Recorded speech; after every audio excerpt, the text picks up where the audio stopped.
Jim Collins is here. He is the co-author of Built to Last and author of Good to Great.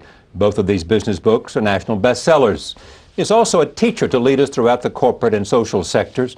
Formerly a faculty member of Stanford University Graduate School of Business, he now works from his management research lab in Boulder, Colorado. I am pleased to have him back at this table because once in Aspen, Colorado, we did a conversation that we recorded at that time, and that tape, as Jim knows better than I, has found its way around to more places than I ever imagined. It certainly has. So, but fear not that we might touch on some things. I mean, it's hard to talk to you about without talking about rock climbing. That's true. So whether it's this conversation or that conversation, that's right. At some point we'll get to rock climbing. Very good. Tell me about not companies going from good to great, but individuals.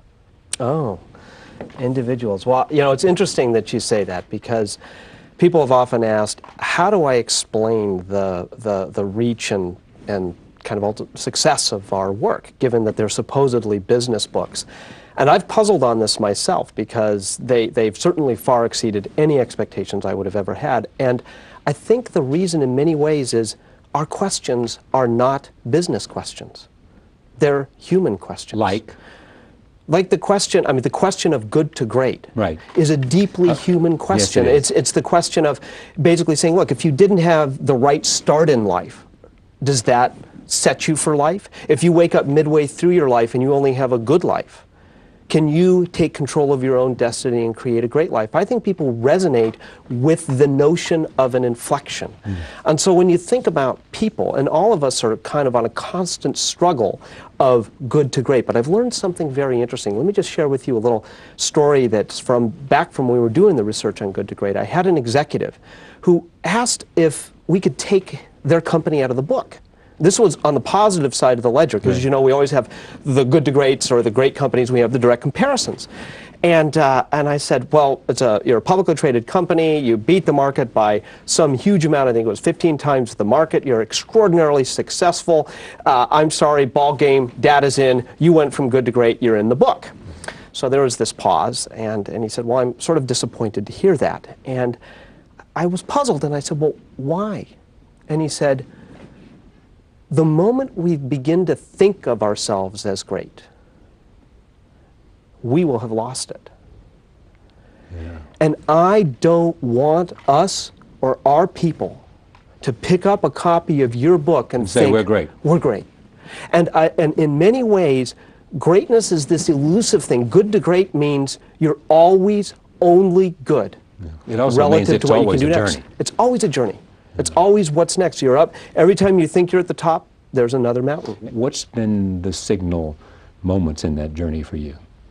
Oh, I have a number of crystalline ones. You know, my own upbringing was pretty turbulent, which actually kind of planted the seed of some new research I'm working on that I think goes back to that early turbulence. Well, tell me about that first. About the planting the seeds, yeah. Well, where I grew up, in the first part of my upbringing, I grew up in an environment that had a lot of instability in it, and I began to realize that the world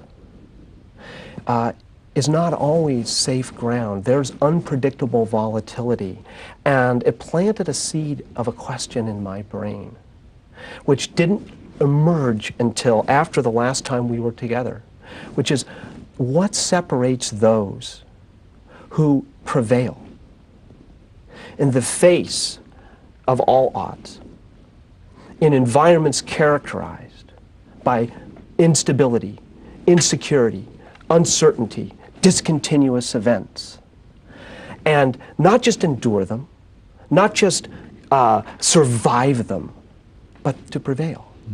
And how do you retain control of your own destiny when circumstances conspire to rip that control away from you? And it's interesting, because the last time we were together, you said to me, you asked, where's the next question going to come from? And I said something along the lines of, it'll come from a challenging student and it will connect to something in my life. And so I was doing these things for venture capital-backed companies funded by wonderful people like our friend John Doerr. And I kept getting the same question from these venture capital-backed companies that were along the lines of, gee, Good to Great and Built to Last are all very interesting, Jim, but how does it apply to us? And I would say, well, you're trying to build a great company, and they would say, Jim, it's after the bubble burst. Our technology might get obsoleted, or somebody might beat us to the patent. Our funding's going to run out. The markets have melted down. You don't understand. It's out of our control. We're going to die. What does your research have to say to us? And I would think about it for a minute and then say something like, oh, bummer, right? Just not very helpful. Yeah. It's not a pretty picture. Not a pretty picture. And that seed is what that question came up over and over again and came back around to. I think that is our world today. Our world on a macro scale. The Cold War was an artificial sense of stability, an artificial sense of predictability. The natural state of human affairs is unpredictability, uncertainty, events out of your control. July 1914 to August 1914. No one could have predicted. No one could have predicted the market meltdown in 1929. This is our life. And the question before us, when facing those events, when facing things out of your control, is how do you build greatness anyway? This is the question that circles all the way back to growing up. It's a personal question, a human question, which of course we will answer through the lens of studying companies, because that's where we have data and all of that. But that's not a business question. I mean, and tell me how you go about finding sort of the answers that you're looking for. Yeah, so how do you take that question? Yeah. So I have a wonderful colleague named Morton Hansen, who I'm doing this current research with. And this is kind of an interesting time for us to be talking, because as you know, we think of ourselves as like Curious George. We want to look under the yellow hat just to see what's there. We're looking under the yellow hat, but we don't know the answers yet. So it's kind of midstream. Morton and I said, let's find companies that are like little specks on the side of Everest in 26,000 or 28,000 or 30,000 foot environments where, unlike base camp, if a storm hits you, you're going to be okay.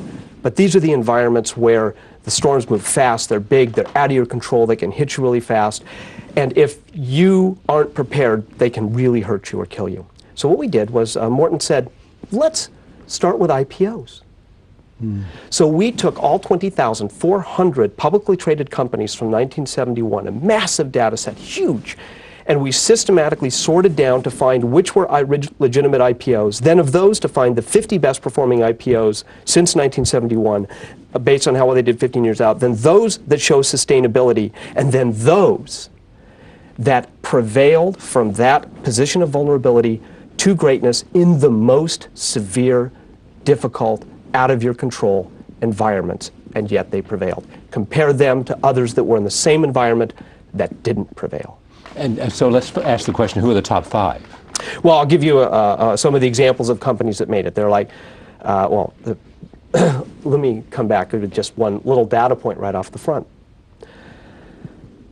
If you go back to 1972, and you could invest $1 in every publicly traded company in 1972, hold that dollar all the way out to 2002 for 30 years. Take out your money and then rank order the performance. Who comes out number 1? Well, the obvious candidates come to mind: Berkshire Hathaway, GE, Intel, so forth. They're all in there. Yeah. Walmart. The number 1, according to this survey by Money Magazine, and our numbers seem to support their numbers, the number 1 best performing stock of all publicly traded stocks over a 30-year period from 1972 to 2002 is, of all things, an airline. Amazing. Now, isn't that just delightful? It's an airline. And now think of everything that happens at Southwest. Think of everything that happened since 1972. You want to talk about a high on Everest environment. How many airlines have gone out of business? Gone out of business, but fuel Pan Am, shocks. Eastern, et cetera, et cetera, That's right. et cetera. Deregulation, fuel shocks, right. Interest rate spikes, 9/11, wars. And yet they are the number 1. And another company that was on the same mountain at the same time with the same resources, with the same opportunities, Pacific Southwest Airlines, had everything else going for it. It didn't survive on the mountain. Why? Why did this one prevail when there's so much out of its control and the other didn't?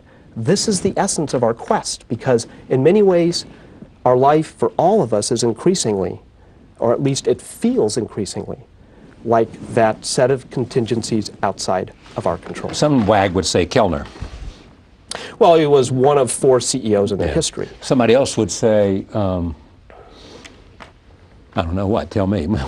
Give me some early indications of what the answers are.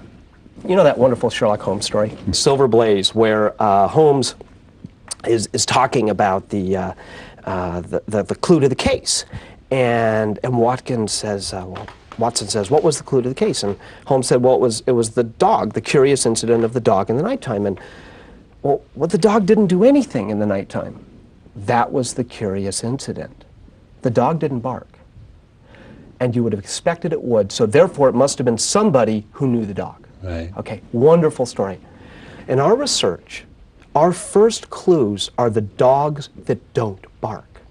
We may not know who the culprit is, but we have some suspicious non-answers. So for example, in this case, the common view, widely held, of Southwest is it innovated its way to success. It had something that no one else had, that it was first with a pioneering idea. What did it have that no one else had? It didn't. I didn't think so. This is the beauty of it. Yeah. Okay, you go back to late 1960s, and you would think, well, they must have come up with this wonderful idea. They must have been the one. Okay, I'll have to give you two dogs that didn't bark. I don't know what they mean yet, but they're very interesting. Southwest didn't innovate anything. Their original business plan was essentially copy PSA in Texas.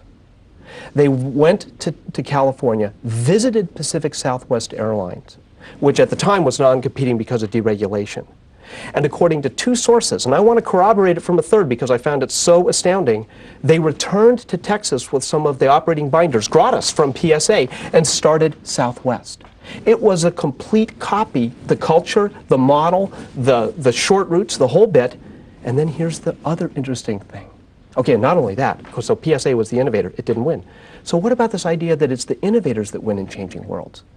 Now, here's the next point that's extremely interesting, a dog that just surprised me. I don't know what it means yet.